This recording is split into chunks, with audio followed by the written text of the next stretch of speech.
সৌৰশক্তিৰে চালিত লেম্পৰ পোহৰত উজলি উঠিল ঢলা-শদিয়া সংযোগী ডক্টৰ ভূপেন হাজৰিকা সেতু।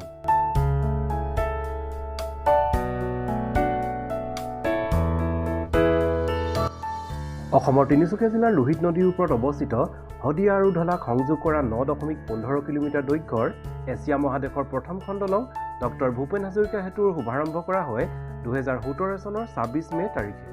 জন্মলগ্ন কালৰ পৰা প্ৰায় 7টা বছৰ ৰাতিৰ আন্ধাৰত বুৰ গৈ আছিল এই ভূপেন হাজৰিকা সেতু, যাৰ বাবে ৰাতিৰ আন্ধাৰ আৰু নিৰ্জন পৰিৱেশত এই সুদীৰ্ঘ দলঙৰ ওপৰেদি পাৰ হৈ যাবলৈ ভয় কৰিছিল বহুতো যাত্ৰী বা পদপথচাৰীসকলে।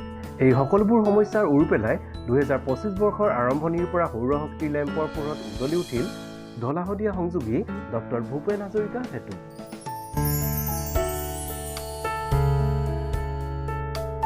ৰাতিৰ ঘূৰ অন্ধকাৰক ওৰ পেলাই বিজুলী চাকিৰ পোহৰত এক মায়াময় পৰিৱেশৰ সৃষ্টি কৰিলে এই 9.15 কিলোমিটাৰ দৈৰ্ঘ্যৰ এই দলংখনে। দলঙৰ ওপৰৰ ভাগত যিদৰে বিজুলী চাকিৰ ব্যৱস্থা কৰা হৈছে, ঠিক সেইদৰে দলঙৰ তলৰ ভাগতো লগোৱা হৈছে বহুতো বিজুলী চাকি, যাৰ ফলত নদীৰ পানীৰ ভাগত পোহৰ প্ৰতিফলিত হৈ সৃষ্টি কৰিছে এক নান্দনিক পৰিৱেশৰ।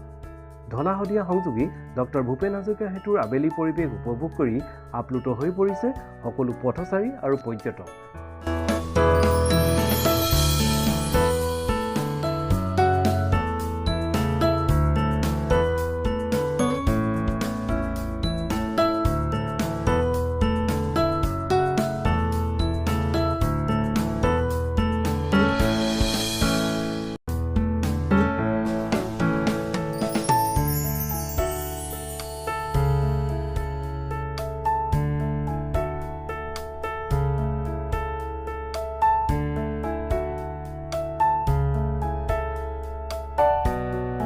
ভিউৱাৰ্ছ, আজি ভিডিঅ'টো ইমানেই আছিল।